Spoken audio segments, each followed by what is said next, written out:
You are a fool.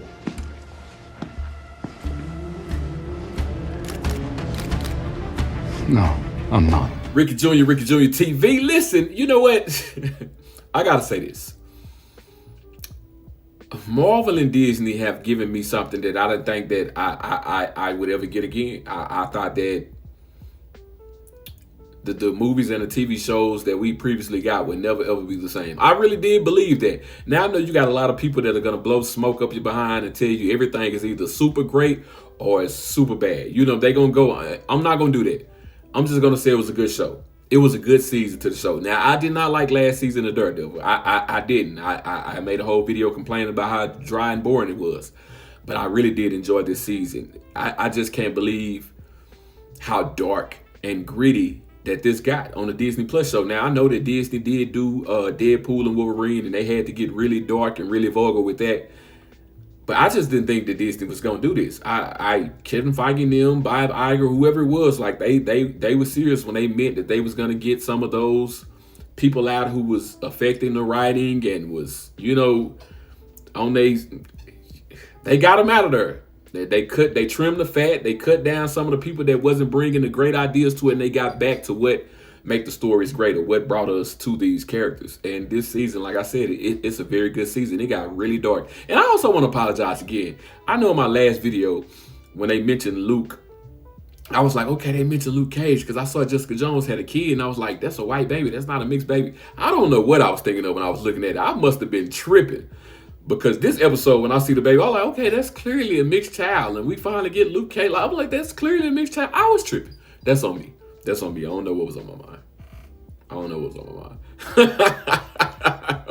But yeah, man, this episode, it was a lot of action and it was a lot of lawyering. Like I said, I watch these shows to see people get their ass kicked. I don't really care about the fact that Daredevil is a lawyer, even though I know that is a major part of his character. But this episode was good. You know what I'm talking about? A few good men good. Like they really was. And I knew Kingpin was gonna break. He can't help himself.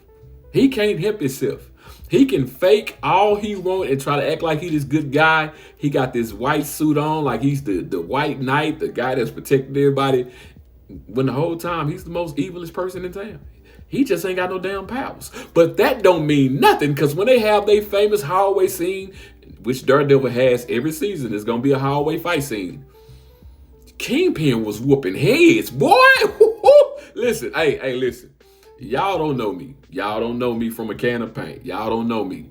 But I'm gonna tell you something. I'm currently 6'3", 270. I'm a big dude. I ain't no little dude. If it come to it, I'm laying people out. I'm laying people out. And the reason why I know that I'm laying people out is I'm just not a man saying this. I'm saying this because I know when I was 210, 220, I was laying people out. Listen, me and my homeboy, I got a homeboy, man. I got a homeboy named Big Daryl, and Big Daryl was an all-state defensive tackle in high school. But hey, when we got a tour with Cat, hey, me and him was good to take out 2 or 3 dudes. Me and him by ourselves, we was good to do it. That's how Kingpin was. He would just slide anybody who came head up on him to his face. He was taking them out. I don't know why Kingpin is so goddamn strong. He don't have any powers. I said that last episode, but I enjoy seeing that fight. I enjoy seeing Jessica Jones get out there.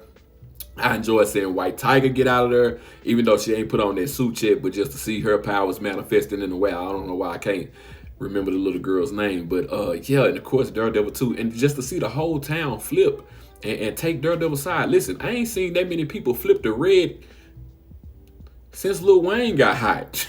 It's bringing back traumatic memories. Like, whoo, Lord, everybody wanted to be a blood back then. But yeah, I ain't seen this many people flip red ever. But that was a very exciting scene. But the court process, the way Daredevil was goading him into saying what he needed him to say. The fact that Daredevil went ahead and outed himself. Now, Daredevil better than me. I'm gonna say that he better than me. I grew up in the church. I'm a Christian myself. You know, I'm not a Catholic. I got some convictions. But if I know I'm right about what I'm doing, ain't no way in hell I'm letting y'all take me to jail. No, y'all ain't taking me to jail. I'm just gonna have to beat the police up again. I'm just gonna have to beat the police up again. I appreciate Karen Page in this episode. I got a confession. I've hated Karen Page ever since the Netflix series. She ain't never do nothing wrong to me. It's just I remember when she played on True Blood. I never liked the character on True Blood. So anytime I see her in something, I don't like her. I don't like her. I don't. But anyway, as Daredevil's love interest, you know, ain't no Foggy. Like I like how gangster she became this season. We see the what's her name become the psychiatrist lady become the female muse at the end of the show. And when I seen her going crazy when she was slapping the hell out of Karen Page last episode, I was like, oh, this is what we doing. This is what we doing.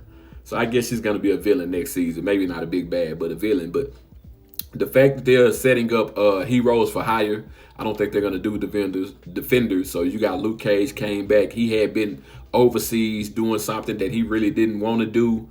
I'm guessing with the Thunderbolts in some type of capacity. I don't know what that was, but it's good to see. It's good to see Luke Cage back. You know, hopefully we'll get Iron Fist next season. We got the Punisher special that's coming next week. That's going to be like an hour, 15 minutes, hour, 10 minutes, something like that. I can't wait to watch that because Punisher is one of my favorite characters. When it comes to people who don't have powers, Batman is my favorite all time. But Punisher's he's somewhere up in there. He's somewhere up in there. I got a real appreciation for people who go just go on here to kill somebody. I really do.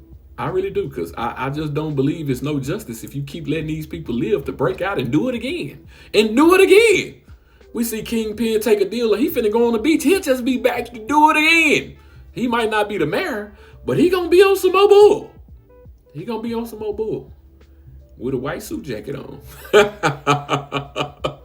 Anyway, man, once again, you know, I thoroughly enjoyed this season. Disney got very dark. They got very dark and very, very gritty. Very gritty. They dealt with some dark aspects. I just couldn't see us doing it. We went the happy-go-lucky comedy route so many times where they tried to overdo the comedy and the comedy wasn't landing, or they try to be overly hopeful or overly friendly. They were afraid to do that. They were afraid to push those boundaries. But to see them do this now, yeah, I'm enjoying myself. We in a good spot in Marvel. I can't wait for Spider-Man to hit. Of course, Doomsday later. I can't. I'm enjoying myself. I'm gonna end this video right here, man. Appreciate you for watching. Like, comment, and subscribe. I'm gonna have more videos on Daredevil coming soon with you.